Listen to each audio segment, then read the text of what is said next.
próximo dia 30, os eleitores de Cuiabá terão que voltar às urnas para definir quem irá ocupar a prefeitura nos próximos 4 anos. Na disputa, que promete ser bastante acirrada, Emanuel Pinheiro e Wilson Santos. E nesta segunda-feira, nós estamos recebendo o candidato do PMDB, que foi o mais votado no primeiro turno, alcançando 34,15% dos votos válidos. Boa tarde, candidato. Boa tarde, Lúcio. Boa tarde, Nayara. Boa tarde, todo telespectador cuiabano.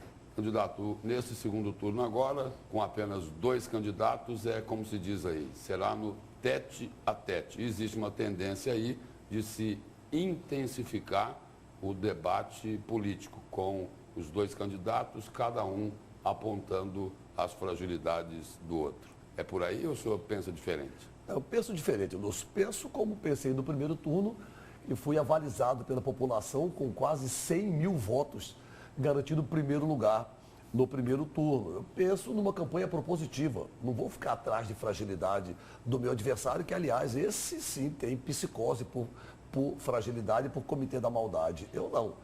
O nosso projeto, o nosso grupo é uma campanha propositiva. É o pacto que fizemos com a população cuiabana, baseado em propostas, ideias e projetos para Cuiabá, debatendo com a população, qualificando o debate, buscando as ideias que possam realmente melhorar a vida da população e melhorar a vida na nossa cidade. A campanha propositiva é o nosso foco. Por exemplo, o senhor citou, eu disse que não vai ter, vai ser na linha de proposta, mas o senhor falou em psicose. O que eu queria perguntar é o seguinte: o segundo turno deve repetir o primeiro, principalmente nessa questão de comparação dos 2 governos, do governo atual do PSDB com o governo anterior do PMDB de Silval Barbosa? Pode ir por essa linha também? Continuar nessa linha? A linha é o que será o governo Emanuel Pinheiro como candidato, como prefeito de Cuiabá, que temos uma proposta concreta, que já foi avalizada por 100 mil cuiabanos, que foca na saúde, especialmente na atenção básica, na educação, no transporte e na assistência social, sem deixar, evidentemente, de lado a polêmica questão do saneamento que entra na área de saúde. Então, o nosso foco é uma política, apresentar as nossas propostas do que será a gestão Emanuel Pinheiro, com a nossa cara, com o nosso perfil, a nossa personalidade e baseado em um programa de governo que já foi avalizado pela maioria da população que nos elegeu em primeiro lugar ontem para ir para o segundo turno. Então, nós temos que separar bem o joio do trigo, entendemos aí a estratégia que não está dando certo, mas a estratégia dos nossos adversários em tentar embaralhar a cabeça da população, mas a população cuiabana, ela é politizada, é consciente, é inteligente, extremamente crítica, sabe muito bem separar o joio do trigo, até porque conhece bem o nosso adversário e as táticas dele. Candidato, ontem, após o resultado, lá no Centro de Eventos Pantanal, o candidato tucano lançou um desafio para o senhor. Ele disse: agora é olho no olho. E esse agora é olho no olho dele. Vai ser mais difícil vencer essas eleições depois desse desafio, agora já que está o tete a tete? O olho no olho, quem tem que estar feliz sou eu, que fui atacado covardemente, principalmente depois que assumi as lideranças de todas as pesquisas, especialmente no Gazeta Dados. Então, se tem um candidato, se tem uma candidatura que quer o olho no olho, porque o corpo a corpo, o olho são, isso eu já faço e posso fazer, graças a Deus, com um nível de rejeição baixíssimo e uma receptividade com empolgação e entusiasmo em todas as ruas, em todos os bairros de Cuiabá. Que, aliás, eu agradeço de público aqui a população cuiabana por toda a energia, pela receptividade, pelo carinho e pela empolgação com que nos recebeu nas ruas e bairros da nossa capital e que vamos repetir esse corpo a corpo, que é o que eu adoro fazer agora no segundo turno. E aí, quanto ao olho no olho, a intensificação da campanha é natural, é normal e quem tem proposta não tem medo de debate. Candidato, uma outra questão no primeiro turno que também foi intensa aí foi a discussão, a crítica em relação à aposentadoria do senhor de R$25 mil. Isso causou prejuízos à sua candidatura no primeiro turno? Lúcio, a população cuiabana sabe separar o joio do trigo, como eu disse, sabe a verdade. Primeiro, vamos ter agora a oportunidade de esclarecer que não é aposentadoria. é uma previdência parlamentar, uma previdência complementar, que eu paguei por ela. Eu contribuí por ela para ter direito a ela. E eu fico até, Lúcio, lisonjeado de estar sendo criticado pelos meus adversários por ter exercido um direito. Era um direito estabelecido em lei, que não foi uma lei que eu criei, uma lei que já existia há 10 anos atrás, que atendeu, inclusive, Dante de Oliveira, que é o nome da coligação do meu adversário, que atendeu Carlão Nascimento, que é um dos coordenadores do meu adversário. Ele está rodeado de pessoas que pagaram, que contribuíram pela Previdência Parlamentar do FAP, mas que não tem nenhum problema, porque eles contribuíram, exerceram um direito estabelecido em lei, como eu exerci. Então, temos que falar a verdade para a população, até porque esse é o meu pacto, falar a verdade para a população, só prometer aquilo que eu posso cumprir. Mentira não é o meu forte. Eu não minto para a população, muito menos para querer atingir ou atacar os meus adversários. Então vamos começar o segundo turno por uma coisa, por um perfil, por uma postura que eu entendo bem, não mentir. Agora, dentro desse assunto aí, a tônica dessa discussão no primeiro turno era a seguinte: independente de quem são os beneficiários com o FAP, a tônica é a seguinte: é legal, mas seria imoral? Lúcio, eu contribuí, veja bem, eu contribuí para isso, eu paguei por isso.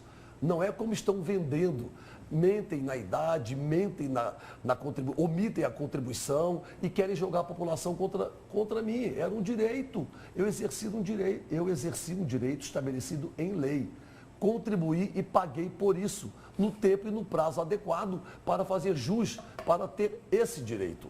Igual a mim, Dante de Oliveira, Luiz Soares, Roberto França, Oscar Ribeiro, Benedito Alves Ferraz, homens de bem, acima de qualquer suspeita, homens honrados, que nunca roubaram na vida pública, que nunca responderam por nenhum processo por improbidade administrativa, que nunca desviaram um centavo de dinheiro público. São pessoas honestas, de bem, que têm uma vida digna, já ocuparam os maiores cargos nesse Estado, mas só tem hoje o FAP porque contribuíram por ele para sobreviver, porque não são corruptos, porque não roubaram. E são pessoas acima de qualquer suspeita. Então é um direito, e a crítica maior que me fazem é porque exerci um direito e, repito, paguei por ele.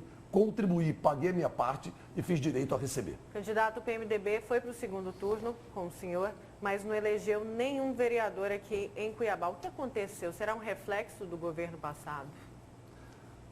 Olha, eu posso dizer que foi uma injustiça com os candidatos a vereadores do PMDB, mas eram poucos candidatos. O PMDB não teve tempo de se articular. Lançamos 6 ou 7 candidatos apenas, apesar de nomes de peso, valorosos, contribuíram muito com a coligação para eleger outros companheiros, mas não tiveram condição financeira de poder, política até e financeira, não tiveram tempo hábil de poder agilizar aí a sua campanha para ganhar uma maior aderência popular. Mas o partido vai se reestruturar. Começamos a escrever uma nova história do PMDB na capital. Tivemos quase 100 mil votos contra a máquina do Estado. É bom que se diga, a máquina do Estado jogou pesado contra a gente, mas quem tem o povo do lado, quem tem a população ao seu lado, não precisa temer máquina alguma. Então, graças a Deus e ao voto popular, estamos começando a escrever uma nova história do partido e da política na terra em que eu nasci, na capital do Estado. Candidato, o senhor falou em injustiça, né? Respondendo à pergunta da Nayara, do fato de do PMDB não ter conseguido eleger nenhum vereador. O senhor está dizendo aí que o eleitor foi injusto com o PMDB. Mas, de repente, o cidadão pode entender que o governo do PMDB é que foi injusto com o Mato Grosso. Não? Nossa, Lúcio, tem que elogiar a sua capacidade de formatar um cenário que ninguém vê. Mas, de qualquer forma, eu quis dizer que a injustiça foi porque são homens de valor, são nomes de valor que têm serviço prestado à comunidade, esses candidatos a vereadores. Eu não quero citar todos para não cometer injustiça, mas fica aqui a minha solidariedade a eles. Contribuíram muito com a nossa coligação, com a nossa legenda para eleger 2, 3 companheiros na coligação e que vão, com certeza, estar aí estimulados e firmes no seu trabalho, visando o segundo turno para vencermos também o segundo turno das eleições. Candidato, obrigado pela presença, pelas informações aqui no Jornal do Meio-Dia. Parabéns aí pela vitória em primeiro lugar no primeiro turno e boa sorte aí nessa reta final da campanha. Obrigado, Lúcio. Obrigado, Nayara. E, mais uma vez, obrigado a você, eleitor cuiabano. Muito, muito, muito obrigado pelo carinho, pelo apoio, pelo voto que nos colocou em primeiro lugar como candidato a prefeito de Cuiabá, nos levando na liderança para o segundo turno, entendendo a nossa proposta, o nosso projeto, a nossa campanha verdadeira, pensando na vida das pessoas, pensando na Cuiabá dos 300 anos e que foi uma proposta que contagiou Cuiabá, contagiou a população. Muito obrigado e vamos continuar unidos, firmes no segundo turno, para que possamos ganhar as eleições e apresentar um novo projeto para Cuiabá avançar, melhorando a vida das pessoas e a Cuiabá dos 300 anos. Para o prefeito Emanuel Pinheiro, número 15, peço o seu voto. Obrigada, candidato. Obrigado.